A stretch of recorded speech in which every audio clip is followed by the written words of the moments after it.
fi may mujjee nag bon mooy point bi le plan bi bi ñu doon présenté keroog Grand Théâtre c'était un théâtre politique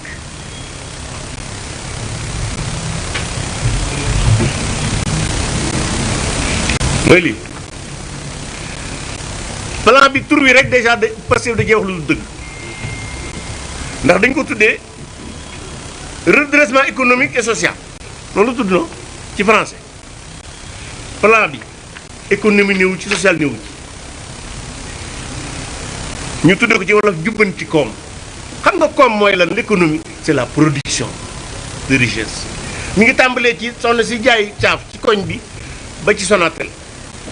loolu économie ñoom son plan c'est un plan de redressement des finances publiques noonu lu tudd redressement des finances publiques ma ne leen c'est illégal parce que plan bi am na recette impôt yu ñu war a jël fayu am na taxe yu ñu war a fayu xëy na am na bor yu ñu war a leb gis nga République du Sénégal amul benn dërëm bu état bu Sénégal bu gouvernement bi sañ a jël ci benn sénégalais te assemblée nationale autorisé wu. c'est pourquoi plan bi dañ ko waroon def projet de loi yóbbu ko assemblée nationale adopté ko ñu door ko présenter au public.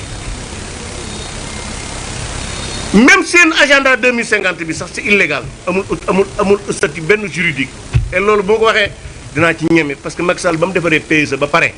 dama ne ko président nañ ko defal une loi d'orientation économique pour mu am légalité parce que Sénégal noonu lay doxee lu ñu fiy def lu état bi def lu ne daa war a légal soit constitution bi da ko war a prévoir wala loi prévoir ko wala un règlement. Et évidemment, en 2022, cette loi a été votée à l'Assemblée nationale. De agenda 2050, l'onction de l'Assemblée nationale. Or, toute recette, toute dépense du gouvernement, l'Assemblée m'a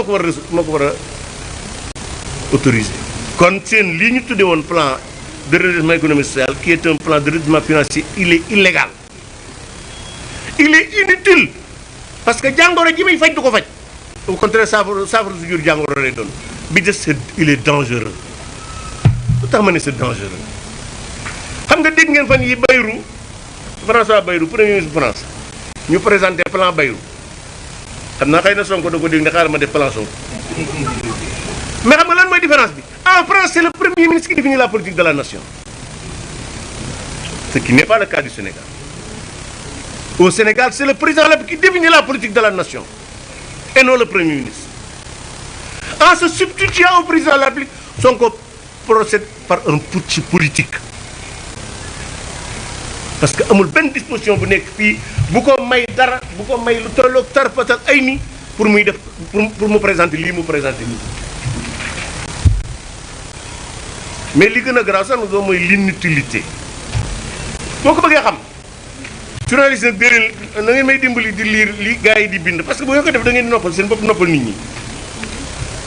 bu ñuy wax lu tax plan bi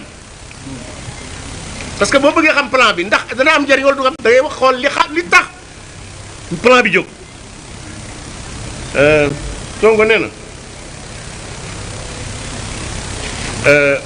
mooy l'héritage nee na dañu fay fekk bor bu bari mooy 119% du PIB mooy loolu ñuy wax ah. bi des mu ne dañ fay fekk un déficit de 14% ou 12%. C'est-à-dire que déficit ak endettement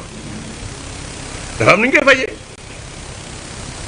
faj yi nag ñëpp bokkuñu ci d'accord mais moo am na ñu koy fajee bokk na ci nga réduire les dépenses publiques mooy yàlla bu ñuy réduire les déficits ak l'endettement parce que déficit mooy lan mooy sa njël ëpp sa salaire bu sa njël ëppee sa salaire voilà bu da nga lebi loo mottalee njël li parce que doo seetal xale yi ñuy xiif ñun nag suñu état bi damay koy wax toujours day état bu obèse état bu mbuxri c'est-à-dire que li mu soxla ci alal dafa bari te alalu état fan lay jóge impôt taxe ak peut-être ay bor ak i doom bu fekkente ne taxe yeeg yooyu yëpp boo ko boolee mu ëpp li nga moo gën a tuut li ngay dépensé tu es obligé de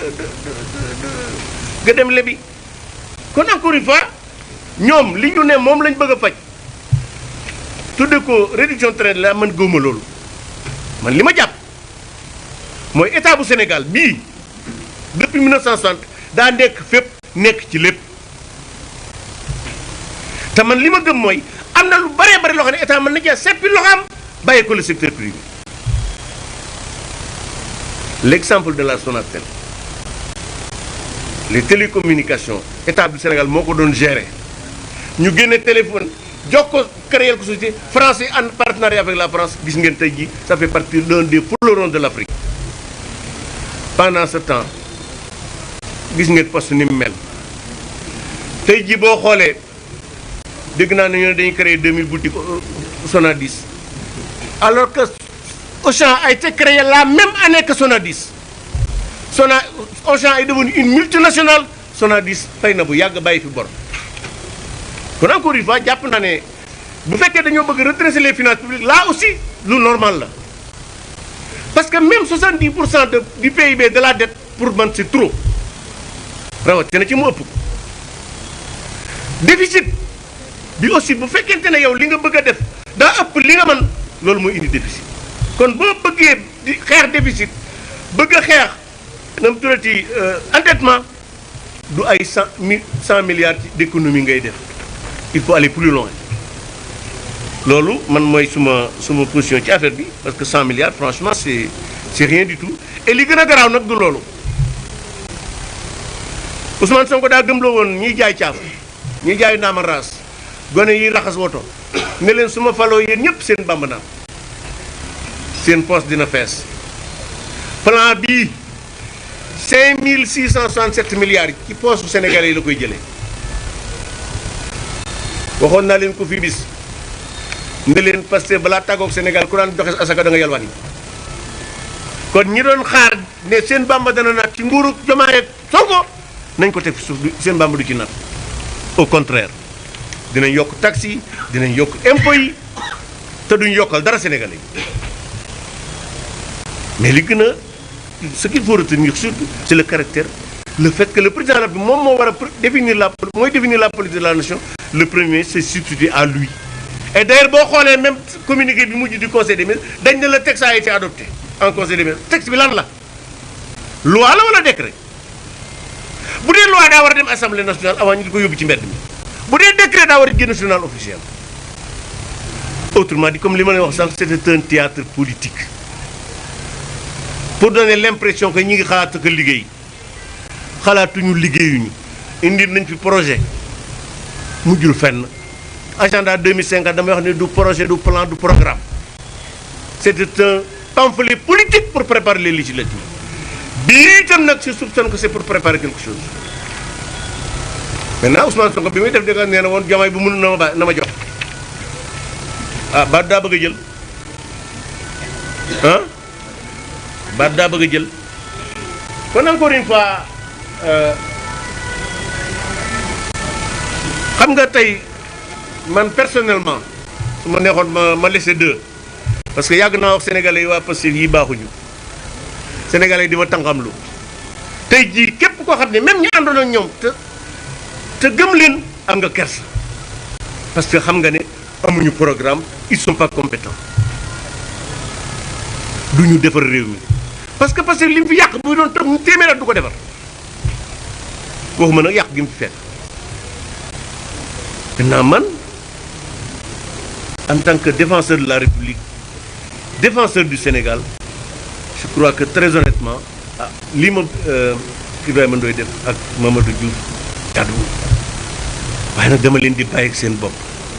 parce que damay wax ne nit lu mu bañ dee fekk ko ci rek bu mu ko def benn ñaar ku ragalu dee kenn mënu ko ku ragalu dee kenn mënu ko te nag ñaar yi moom bis bu yàlla sàkk ma di ko waaj sama bopp bis bi may dee ak bis bi may dellu rëbës bagage yi mat na sëkk saa suñ bu ñu ma fekkoon fii ci bunt bu ñu demee ma ànd ak ñoom def amu ci benn problème parce que c'est un choix politique dama ko wax xale yi ma bokkaloon néeg boo ñëwee man leen yéen maa ngi yéen bokkuñu kaa yéen accident de parcours moo leen fi indi man choix politique moo ma fi indi xam nga xale buy dawal woto ba yàgg mu accidenté nit faatu ci mu yóbbu kaso c'est des accidents de parcours même ñi sàcc ak yooyu yëpp c'est des accidents de parcours problème d'éducation moi j'ai choisi de combattre un pouvoir fasciste je sais qu'ils sont capables de tout parce que ñi sookee juróom-ñett fukki nit yu faatu ay milliards yi fi yàqu ils n'hésiteront ils ne reculeront devant rien waaye bu ñu amee ku ñuy xoxotal booye bu ñu teg ko fi suuf ndegam man mi nga xam ne li ma des ci dund bariwut maa ragalut kaso asama gone yi encore une fois mesdames messieurs les journalistes maa ngi leen di gërëmaat di leen xam nag namoon naa leen trop et c'est là où je vais terminer je crois que yéen ñëpp kenn koy dégg na ma di ko wax ñett yi yéenay bëtu sénégalais yi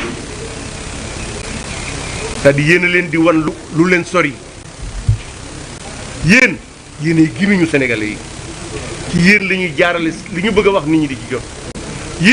yéenay nopp sénégalais yi c'est pourquoi damay wax toujours ne réew moo dem fekk fa liberté de presse xam ne démocratie bokk na ci mandarga pouvoir li tax Pastef di parti fasciste biñ toogee ba léegi bis bu yàlla sàkk lu yàq presse bi la ñuy def mais ils perdent leur temps même pendant l'époque coloniale ici au Sénégal il y avait de la liberté de presse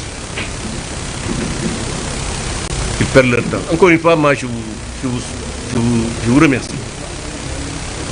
damay wax ne bokk naa ci les pères du code de la presse am na ci yu baaxul yu war a mën a jubanti waaye jàpp naa ne le fonds d'aide à le fonds de la presse bi ñu fa defoon bu fekkonte ne doxal nañ ko bari na jafe-jafe yi ni ñuy dund ko encore une fois maa ngi leen di remercier bu fekkente ne nag maintenant am ngeen lu ngeen bëgg a laaj bu ngeen ma ko laajee danaa ci tontu su fekkee doyal ngeen ni nag ñu salaat. am na question. am na question est-ce que. ça dépend ci yéen rek. Il y a des questions. En français.